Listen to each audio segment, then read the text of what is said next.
আগের পর্বে আমরা দেখেছি কিভাবে মুসলিমরা মদিনার চারপাশে একটি বিশাল খন্দক খনন করেছিল। এই কাজ ছিল অত্যন্ত কঠিন। ক্ষুধা, ঠান্ডা এবং ক্লান্তির মধ্যেও সাহাবীরা রাদিয়াল্লাহু তাআলা আনহু কাজ চালিয়ে গিয়েছিলেন।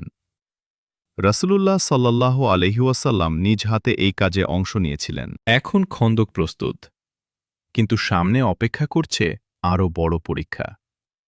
অবশেষে সেই দিন আসে। মরুভূমির দিগন্তে দেখা যায় বিশাল বাহিনী।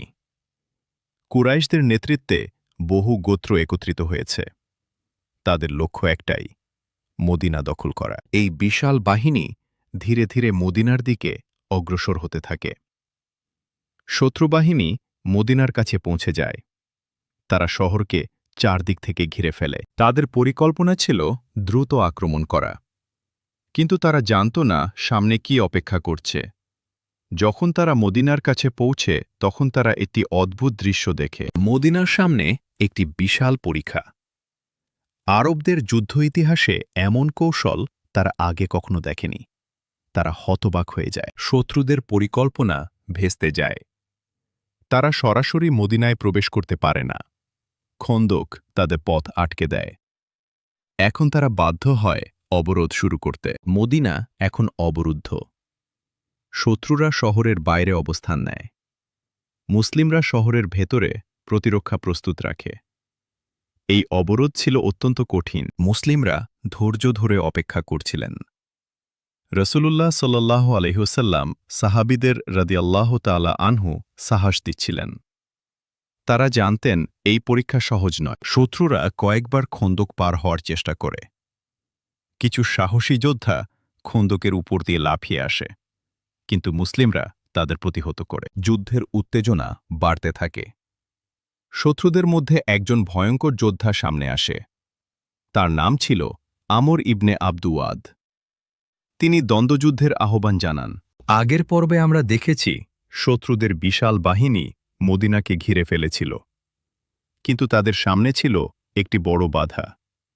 মদিনার চারপাশে খনন করা বিশাল খন্দক। এই খন্দক তাদের অগ্রযাত্রা থামিয়ে দেয়। কিন্তু শত্রুরা হাল ছাড়েনি। তারা খন্দক পার হওয়ার উপায় খুঁজতে থাকে। শত্রুদের মধ্যে একজন ছিল অত্যন্ত বিখ্যাত যোদ্ধা। তার নাম ছিল আমর ইবনে আবদুওয়াদ। আরবের মানুষ তাকে অত্যন্ত ভয় করত। তার সাহসিকতা এবং যুদ্ধদক্ষতার জন্য তিনি সুপরিচিত ছিলেন। একসময় তিনি খন্দকের একটি সরু অংশ খুঁজে পান। তিনি এবং তার কয়েকজন সঙ্গী সেই জায়গা দিয়ে খন্দক পার হয়ে যায়। এখন তিনি মুসলিমদের সামনে দাঁড়িয়ে চ্যালেঞ্জ ছুড়ে দেন। আমর ইবনে আবদু ওয়াদ উচ্চস্বরে চিৎকার করে বলেন, কে আছে আমার সাথে যুদ্ধ করার মতো সাহসী? তিনি মুসলিমদের দ্বন্দ্বযুদ্ধের আহ্বান জানান।